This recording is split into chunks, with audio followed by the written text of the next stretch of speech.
afternoon, everyone. I hope you're still with us. Have you had your afternoon coffee yet? Hey, no. So, blockchain, the buzzword of 2017, has promised to disrupt every single business model. And it has promised to disrupt how we transact peer-to-peer, and it has promised to even disrupt government models. Has it delivered? Yeah, we don't think so. Now, the buzzword of 2019, tokenization. And everything is promised to be tokenized, everything is promised to be on blockchain, and everything is promised to be traded. World Economic Forum predicts that $12 trillion worth of assets will be tokenized and traded on blockchain within the next 5 years. So we have a wonderful people here. We have a panel of wonderful people here. Some are very bullish on tokenization, some are very skeptical. So let's just have some sort of a consensus at the end of this panel. Is tokenization the way to go? Is it all hype? Please, Sam, can I start with you? What is your view on tokenization and what benefits do you see? Very shortly, please, 5 minutes. Okay, should I do a quick introduction? Okay. All right. Hi, I'm Sam Lee, pleasure to be here. I'm founder and CEO of ConStreet. We set up in 2017. Background of our group is a traditional investment bank for 25 years in Hong Kong. It's called BMI Group. We have taken over 100 company public IPO. So I want to give you some background. We are actually coming from traditional capital market background and being very bullish on STO. I think STO is underhyped. Underhyped? Yes. Okay, very good. Brian, Excellent. please. Yes, thank you for having me. Brian Foote, CEO of Block 30 Financial. We're out of California and also Wyoming. And we're bullish on tokenization as a marketing construct, as well as some of the underlying technology that could empower things like financial products that may hold tokenized baskets of other assets, like our Block 3 or our Block 5 products, which have multiple assets in one token. And then also for physical assets, even if it just breeds increased cooperation of the exchange of physical assets, exports, commodities, we think that tokenization has some interesting implications there. So, mildly bullish? Yes, mildly bullish. Herbert, the Bitcoin man. Hi everyone, I'm Herbert Sim, the Bitcoin man. So I was formerly the Global Operations Director at Foote. And so back then I was also one of the lead guys launching Foote token that raised 400 million in 13 seconds. And and many more we have assist with other raise. Even at Cryptology, I've seen even more raises. So I do believe that ICO is not dead yet, against many popular belief right now in the market. In fact, just in May, there's this token called V-Dimension that raised 1.5 billion US dollars. And another token 2 months later raised 800 million US dollars in China itself. So if you're telling me that ICO is dead, possibly, but in those developed countries. But how about the developing ones, upcoming ones like even Vietnam okay, not developing, but like Turkey. These are places that are catching up very quickly within the crypto scene itself. And we've seen the likes of Binance that established themselves in Uganda, Zimbabwe, and eventually in Malta. So now the thing is, the whole crypto scene is evolving and adapting really quickly. And it's a very new thing that started in 2008, right? And now we are already in our 10th year. And so what we see is a little baby that's growing, developing tech-wise, financial-wise, and even economics. So I think now it's a really good timing, actually. Even if you're first time coming into the crypto scene, it's not too late. We're seeing even big giants like Facebook recently launching Libra. We're looking at China itself about to launch their own cryptocurrency. So yeah, just to sum it up quickly, tokenization, I'm pro. I'm pro. Tokenization of assets, yes. But because all you talked about is Yes. tokens. You talked about utility tokens. So you are bullish on utility tokens. Correct. So I have a lot more to go on, but Okay. I don't want to steal my other panelists' Yes, time. that's great. Yeah. Austin, I know you have a lot to say about tokens and tokenization. Please.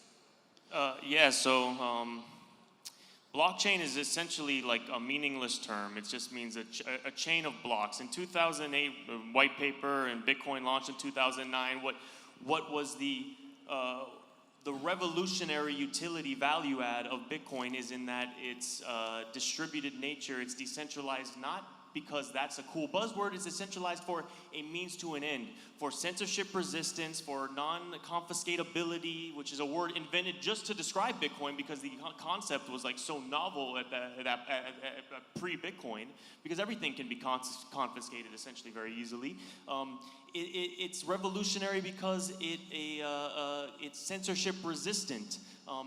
Absent those traits, there is no value add to blockchain, whether you're tokenizing some asset or not. And the reality is, if you're tokenizing some underlying asset, you need to have some.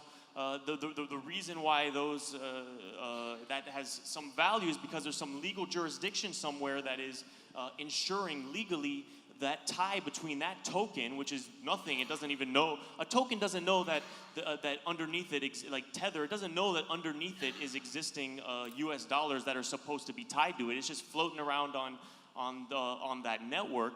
And if there's not some legal jurisdiction protecting the rights of that tokenization, then it's meaningless. And the technology that would have enabled that to happen had been around long before Bitcoin existed. The revolution, this is just like a simple database technology. Because you don't need it to be decentralized, because it's centralized, because somebody is controlling it. Just like with Tether, Bitfinex is controlling the underlying assets and all this. So it's all marketing. I mean, everything surrounding blockchain, surrounding tokenization, surrounding STOs. It's all marketing. It's all just what it all comes down to really is that somebody is trying to get you or others to part with their Bitcoin and to take their Bitcoin, right? They're saying, I have something better than Bitcoin. Give me your Bitcoin so I can send you some shitcoin, valueless token that I printed up myself. Don't give anybody your Bitcoin. Don't give anyone your Bitcoin. The revolution behind blockchain is Bitcoin. That is the value add. This is the rarest asset in human history. Nothing like Bitcoin has ever existed. This Bitcoin is rarer than gold. It's rarer than oil. Bitcoin is the rarest thing that humankind has ever encountered yet. It's rare outside of the realms of the physical world. The humanity hasn't even begun to grasp the concept of the rarity of Bitcoin. And you're going to give it to some scammer over the internet who's going to tell you he's got something even better to send you, that all of these things have crashed 99%, right?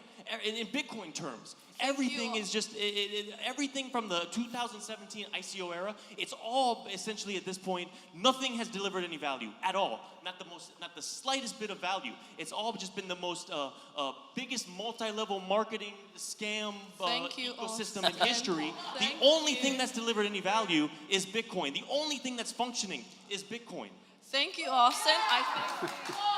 I think a lot of people agree with you. So to summarize, tokenization is overhyped. It's just a marketing construct where people try to take your Bitcoin away from you, right? Well, I mean, there's nuance to it as we start examining the thing, but in the whole grand scheme of thing is, it's a scam until proven otherwise. If someone is trying to get you to part with your Bitcoin, you better operate under the assumption that it is a scam until proven otherwise, because... Thank you, Austin. Eloisa, when we talked earlier, you mentioned that you are quite a fan of reverse tokenization or reverse token issuance. Can you talk about that, please? Yeah, of course. So hi all. First of all, I'm a bit ashamed because I'm Italian and I feel like you have like much more, traction with the audience than I do. Anyway, I wear many hats in the industry, but I think the one that most fits here is that I'm Europe's #1 token model architect, which means that I am a strategist for disruptive innovation of usually existing business models that need to be renewed and stay to the pace with the upcoming disruption.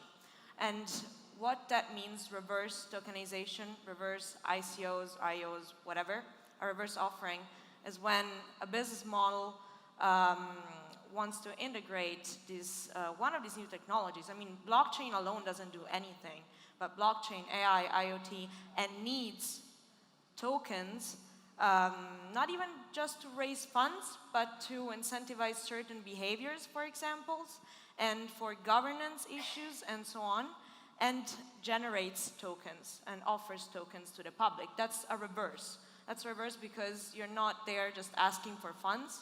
You're not going to steal anyone's funds. You can even not list your tokens and keep them internal. And that's what it is. So it's just something happening later on in time in the roadmap of the business. And that's something that my colleagues and I that run a consulting firm are working a lot with, and we have, you know, daily requests from the incumbents, from the big players that sometimes want to innovate to ensure for themselves some competitive advantage, or that need to show that they're working on new technologies, even for governmental problems, because you know, in their balance sheets, they need to show that they're moving on, and that and they need to show that to their stakeholders as well. But aside from these problems and from these drivers to innovation, the first one is that there are gaps. There are gaps, lots of gaps.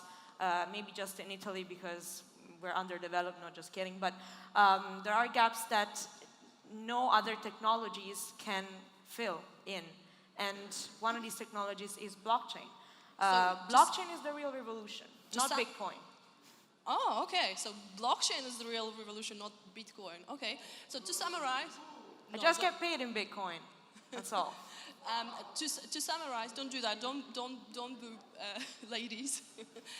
Just to summarize, you are bullish on tokenization, but for the existing businesses, for existing token models to bring in more value to the stakeholders and to the shareholders. Yes. Sam, let's come back to you and let's bring, you know, let's match the energy from the other side. You've been in the traditional markets. You've been in investment banking. Your group has been doing traditional investment banking for over 25 years, right? And now you have a separate STO division that brings the securities, brings the assets, tokenizes it, and makes it tradable peer-to-peer on blockchain. Can you explain how did that evolution or happened? You know, a traditional investment bank now suddenly getting into tokenized assets. Well, first of all, it's a natural evolvement, right? It's a convergence between traditional capital market and financial industry with the technology, right, or fintech. Unfortunately, the tech start first. So I understand, you know, many people, including myself, I lose money during ICO days. You know, we have a lot of emotion, right? But what happened is we have to put down the baggage of ICO, tokens, and all that, you know, but because it's not fair. If we're now talking about STO or digitized securities, it's not fair to compare your Apple stock with a Starbucks coupon. Why would you compare them? Right? Because literally ICO is pre-sale of product and services. It's a coupon, right? I don't want to get into why people giving up the Bitcoin for those tokens. I agree with you, you know, hold on to your Bitcoin. I like Bitcoin. But by the way, when we're doing digitized security offering, we don't accept Bitcoin. It's all fiat traditional capital market. We take US dollar, right? Or euro as well, right? And many other currency. So when we look at the digital securities, right? We are digitizing securities, but I actually like the word security tokens better, because digitizing securities is using the blockchain to improve the value chain, improve the productivities of existing securities, right? Which we have been dealing with for a long time, right? Like people ask whether it's legal to do STO. STO is just a private placement, which we have been doing for decades, right? We have been doing security sales for decades, right? But security tokens, on the other hand, we're talking about some non-existing securities product that we haven't seen in the traditional financial market, have a sense of new product development. So I actually like the word security tokens. So I think we're just starting. And what are the benefits? What are the extra benefits you see? Because you said yourself, private placements are happening.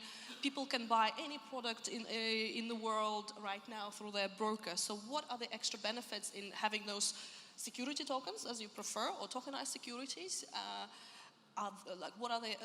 What's the benefit? What's the additional benefit? Well, you know, we are here in Dubai, right across the IFC. I'm sure many financial experts in this room. We all know existing capital market industry have many inefficiency, right? Like we have, the startup company, they go raise fund from VC and all that. Eventually, they want to IPO, right? But it's a huge journey. Many companies raise Series A, B, and C, and they're stuck. And they're not able to make it to the IPO because all the requirements are very high, over compliance, very expensive. I think STO can bring a very good alternative to fit this window to provide alternative funding to small and medium company for that growth run of fundings to get them to the IPO point. So our view is STO to IPO. And we can never replace IPO because IPO is another game playing the multiples, right? Like your revenue, $1 become 10, and I don't necessarily believe that game. I think STO could be interesting because it directly invests in the asset, reflecting the asset, and a lot of undervalued asset and under liquidity good companies that not able to make it to IPO, but still good companies. Yeah. And another thing that I like about tokenization is that liquidity discount, right? If you have an asset which is so liquid, the price of that asset carries a liquidity discount. Yeah, that's right. Arguably, if you tokenize that, you can reduce that liquidity discount or remove it altogether, or maybe even increase the value of the asset, make it more tradable. Brian, your platform seeks to list those projects on your platform, and we talked about the benefits. Now let's talk about the challenges or the difficulties. Yeah, no, I appreciate you asking that question because that's kind of what we're running into right now. So I think, just for us, like our philosophy is that anytime humanity encounters new technology, it's incumbent upon us to look at whether or not that has some use cases or not. And so a lot of our R&D work is around trying to take blockchain to see if there's some tokenized uses for it in the financial market. So to your point, things like price discovery, liquidity, arbitrage, right now we're working at figuring out, is blockchain or tokenization a smarter wrapper for financial products than its predecessors of mutual funds or ETFs, right? Like if you look at mutual funds and ETFs, there's nothing particularly novel about the technology underlyings. It's just a marketing construct for the customer to buy multiple assets in one click. And they've been the most successful financial product invention in human history. So we're looking at tokenization as an add-on on top of ETFs as a construct, and then thinking about whether or not there's some smart equity or smart token behavior that can be used to empower that wrapper to be a little bit smarter for the customer. So you start to think about things like decentralization, where markets are open 24/7. It's very hard to envision a mutual fund that can fulfill that reality. And so that's why we're looking at with our exchange-traded index products, our block ETX products, packaging assets, whatever they are, stocks, bonds, commodities, it doesn't matter. It's looking at the wrapper, and can that wrapper get a little bit smarter than the mutual fund or the ETF to begin to pull things like price data or arbitrage or liquidity or any of the other Oracle functionalities that one would need for their financial products to start having a brain.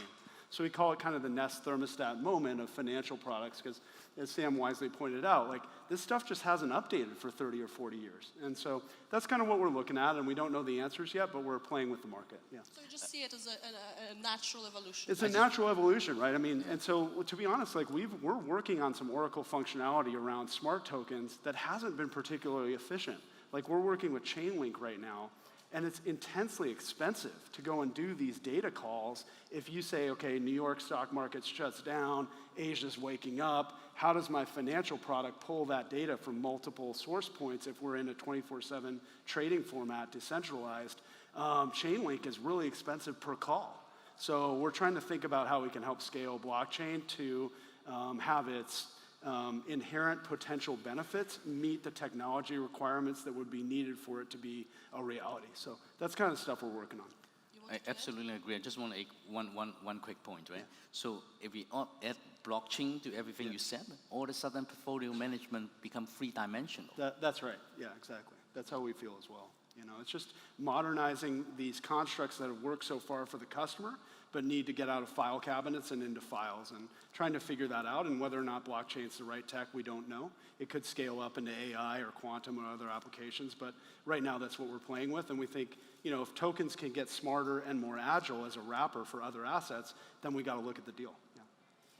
Herbert, continuing with the subject of you being positive or optimistic on utility tokens, especially the utility tokens that you mentioned of exchanges, where do you see that going? What's the future?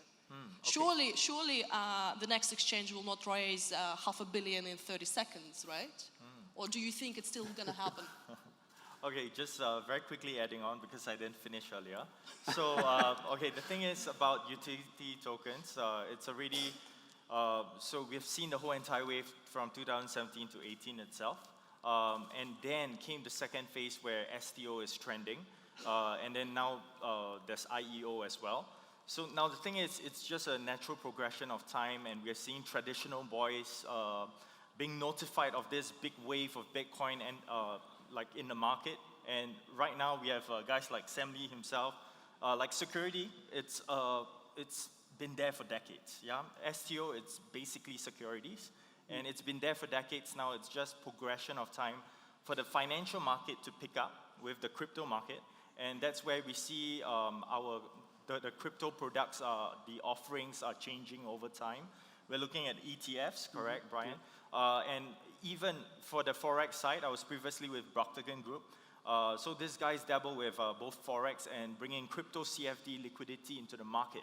So now the thing is, Forex itself is 1,000 times bigger than Bitcoin or the entire crypto community combined.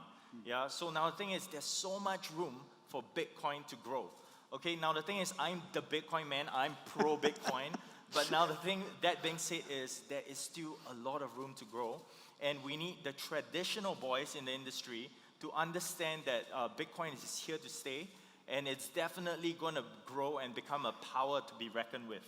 Yeah, but before that actually happens, the industry needs to develop, and we need the traditional finance guys to come in.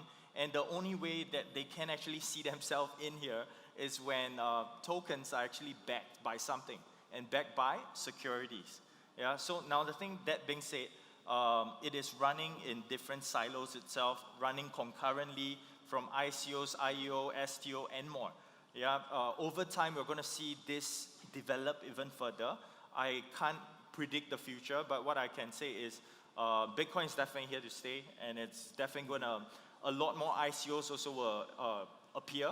In fact, we are seeing more entrants into the industry from the likes of logistics, shipping, even the porn industry. Yeah, I just did a whole article on porn industry and gambling itself that actually we will limit that discussion. Okay, combines over 80 to 90% of the whole entire world's trading volume.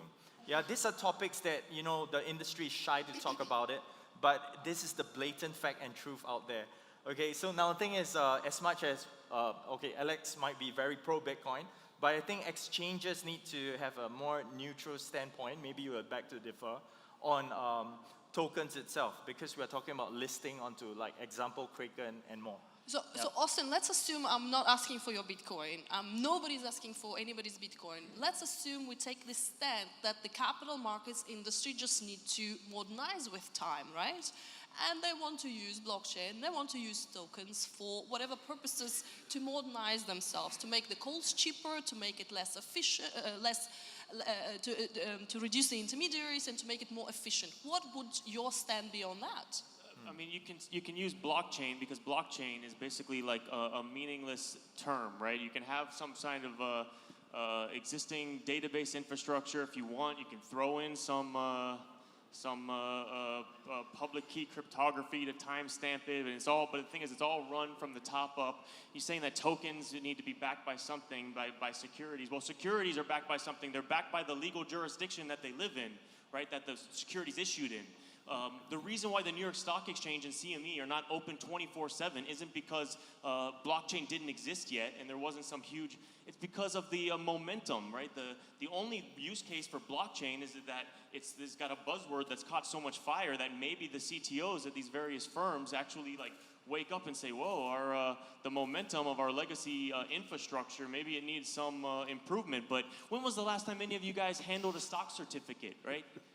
Never, right? These things are already digitized. The problems are not in that the blockchain didn't exist to get these added efficiencies. The problem is that there was incentive for these firms until it was pushed on them from outside to deliver these efficiencies. The only real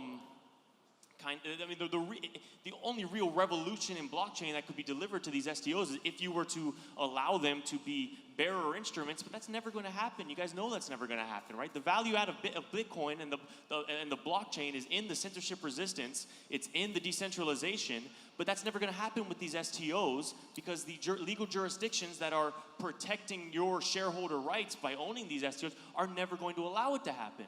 Right? Maybe decades from now, if a new world order emerges and we have some sort of pushback from the kind of compliance first or KYC first mindset that pervades the global financial system, then maybe that could happen. But it's not happening anytime soon. And the blockchain is delivering no value add. Right? You issue these tokens on a blockchain, you're getting no value add except that somebody somewhere has a marketing buzzword to sell you on some security that otherwise you wouldn't buy because it wasn't exciting enough. Right? The CME is not open 24/7 because of that reason that it's not open 24/7 is not because these things aren't on blockchain. Right? I'm telling you that.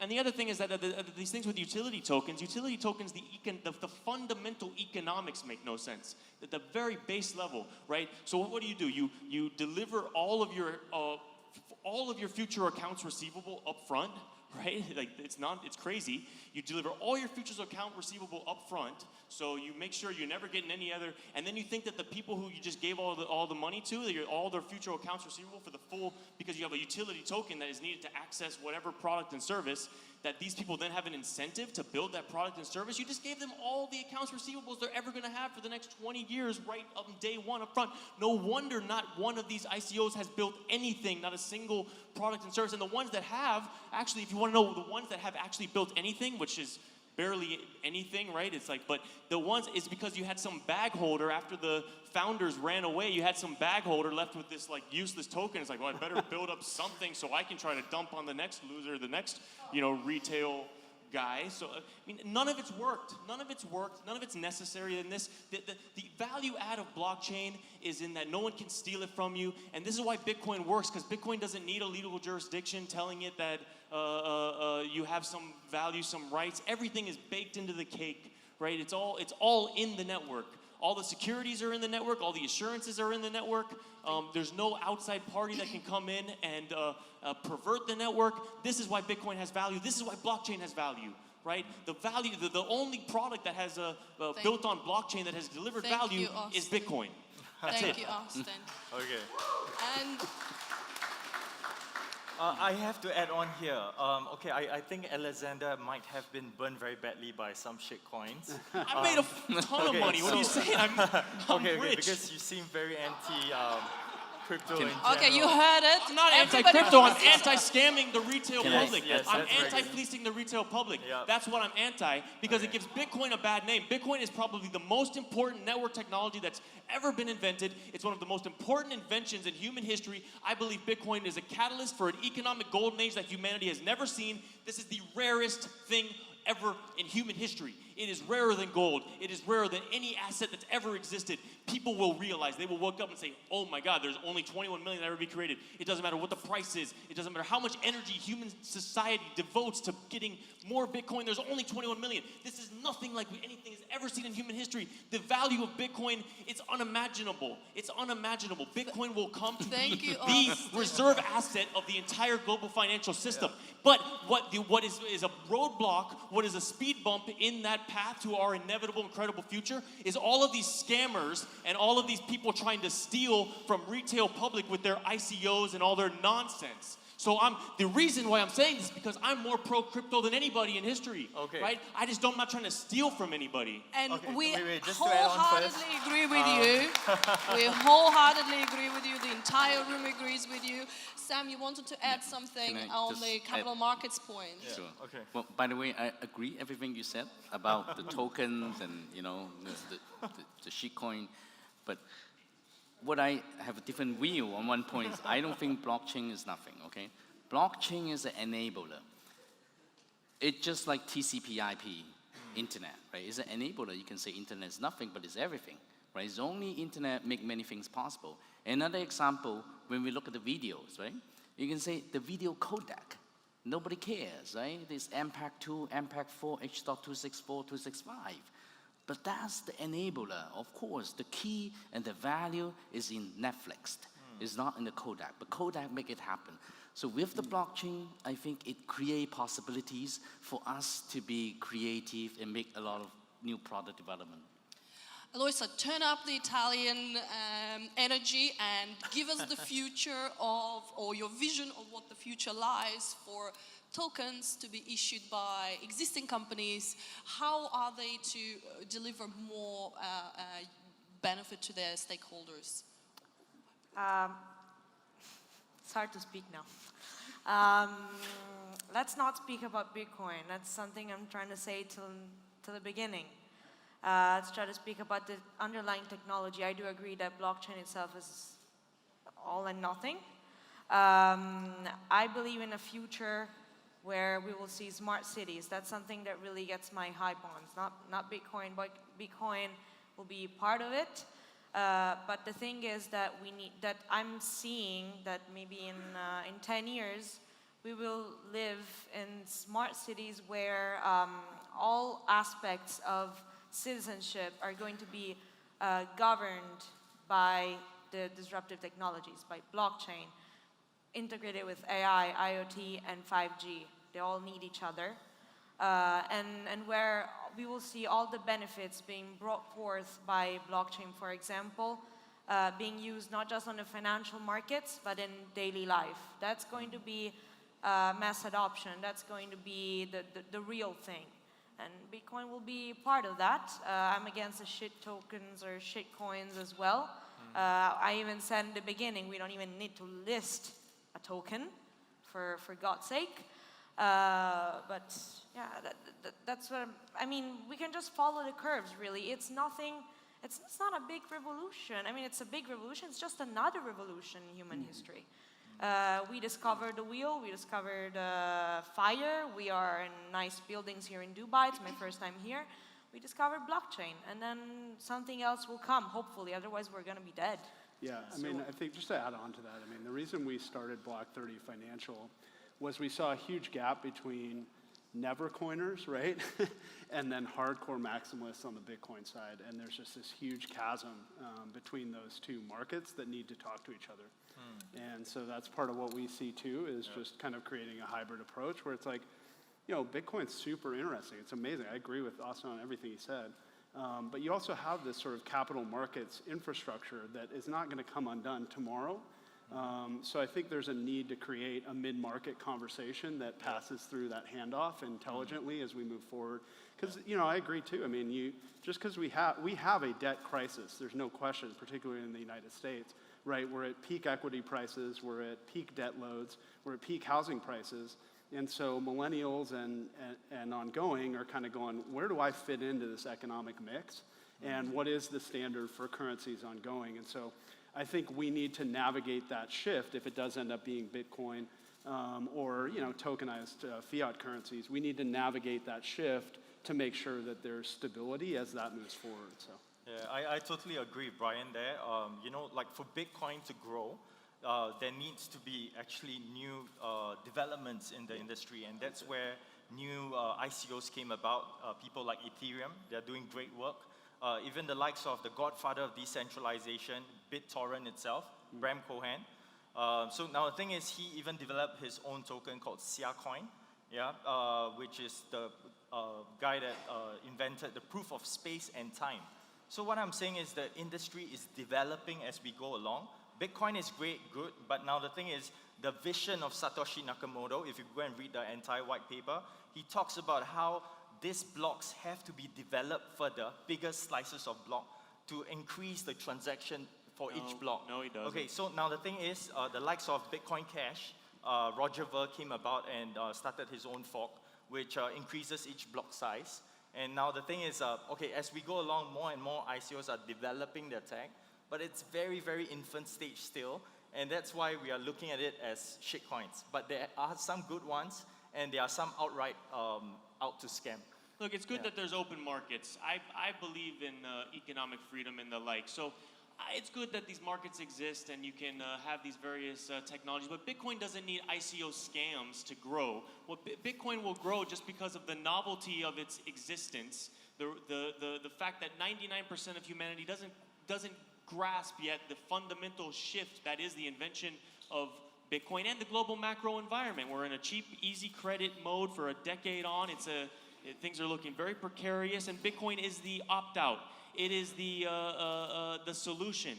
But all of the, we can go into these various points of these various coins and the details of their protocol infrastructure, whatever. But the reality is, it's the key of blockchain is in the decentralization, and nothing even comes close. Nothing exists is in the same league, in the same realm as Bitcoin, and, whether it's technical or social centralization, Bitcoin Cash and the rest, they're all centralized. Somebody can take your money, somebody can destroy the network. With Bitcoin, it is the only, and it has tremendous, it's tremendously unproven, it has tremendous vulnerabilities, but it's the only thing that even is fathomably decentralized, is even potentially decentralized, and that is the only value add of blockchain, period. Nothing, everything else is somebody trying to sell you some snake oil and trying to get something from you. Thank you. Now, the audience has heard what you all have to say. Let's now listen to the audience.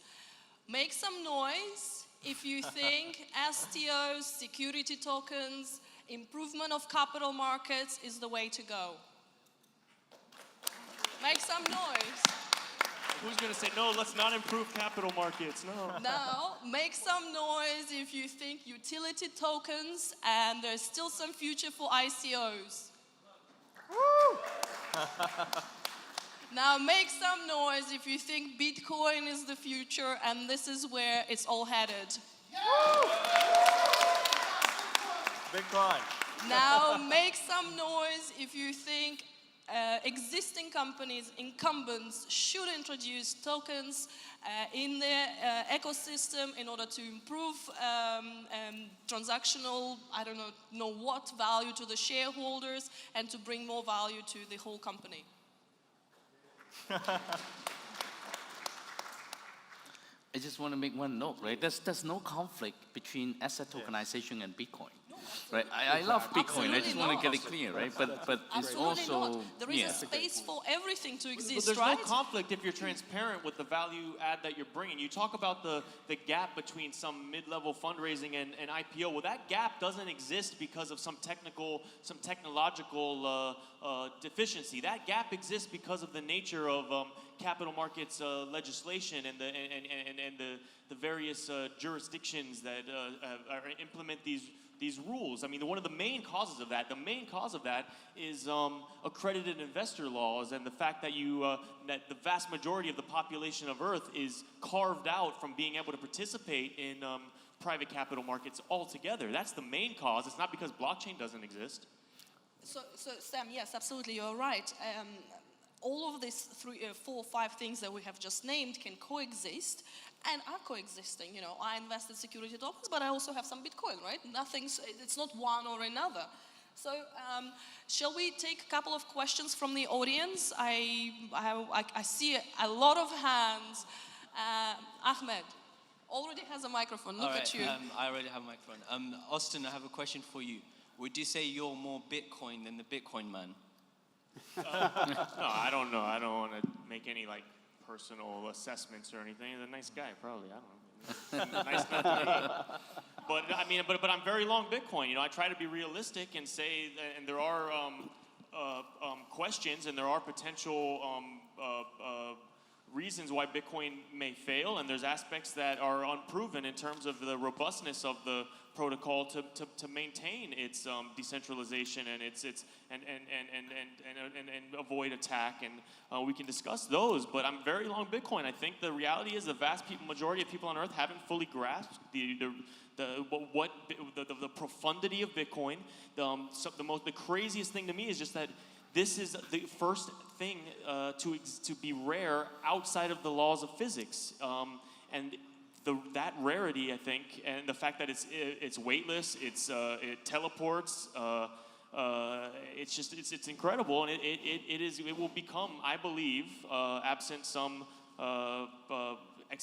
existential disaster, it will be, and which is priced into the market today, I'm sure, is the reason why Bitcoin's not already at $1 million a piece, but it will become likely the backing of the global financial system, the reserve asset of the world, but it will take many decades. So the answer is yes, Ahmed. Next, please. Yeah, hi guys. Two questions actually, one for you, Austin, and one for Herbert. Austin, what gives you so much confidence to think that the global political establishment would not ban the effort and the adventure of Bitcoin? That surely... Sorry, let me finish. Then the other one is for Herbert. What do you think, Herbert, should be done in order to encourage the traditional player to come into the blockchain? So for point number one, I mean, it's completely possible, but the reality is that the global political establishment is not homogeneous, and the nature of this, it's like a giant game of it's an exercise of geopolitical game theory, like a prisoner's dilemma amongst nation states almost, and just like any cartel, all you need is one or two participants to break ranks, and they receive tremendous dividends from breaking ranks, just like of any cartel. And so the reality is that Bitcoin's not, if we assume, we can talk about the technical aspect, the technical vulnerabilities maybe separately, but assuming that Bitcoin doesn't go away, it continues every 10 minutes, ticking along, a new block discovered, eventually it's going to become very difficult and very expensive. And this may be decades, like the geopolitical establishment, at least certain blocks of it, they can put a speed bump in place, but it's just, they can make it difficult or slow down the process of adoption, but the reality is this is the least bannable thing ever. It's invisible, it's weightless, you can store it in your brain. It's much harder to ban than any drug that's ever existed. It's much harder it's phenomenally more difficult to ban or control than gold is, and you've seen the difficulties surrounding, for millennia, surrounding geopolitical or jurisdictions trying to clamp down on gold hoarding, gold savings, gold transportation, and the like. I forget the second part. And the second part was for the Bitcoin. So very quickly, that's a very good question there. It's spot on. Talking about how Bitcoin can actually go mainstream. So if for real Bitcoin fans out there, what you want to do is see Bitcoin grow as a baby. You want to equip it with more tools and more technology itself, right? Like what Eloisa said earlier, you have to combine AI, smart cities, and more. So now the thing is, for it to grow, that's why we have new entrants of ICOs, STO, traditional boys coming into the market. We're looking about Bitcoin entering into the Forex side of things. I shared that it's 1,000 times bigger. So Bitcoin has much room to grow, and the only way to do it is to bring new entrants into the market. So we spoke earlier, you are bringing a new niche to the market, which is healthcare itself, right? So now the thing is, we're looking at more people entering the market from DentaCoin. We're talking about dentists using blockchain on like the industry itself. So now the thing is, we need more people to join for Bitcoin to grow. But do you think DentaCoin will help Bitcoin to grow? Okay, so now the thing is, DentaCoin, what it helps is actually it puts all the health records on one centralized blockchain. DentaCoin is nonsense, scam. Period. Okay, so this is just one of the examples that I brought up. So the thing now is, in the market out there, there are actually many much more. Okay, so basically This is buzzword bingo, that you heard just now. Bitcoin doesn't, I don't know what the hell he's talking about, AI, smart cities. What Bitcoin needs is time and security, and every day it gets more, there's a longer time that Bitcoin's existed, it hasn't been stopped, it hasn't had any security flaws. Be nice, we're all Can I friends just here. share one comment on Bitcoin? The They're like trying to financialization of Bitcoin's silence already Okay. begun. Real You look quick, CME, okay. New York Stock Exchange, they're trading Bitcoin. It's happening. It's already happening.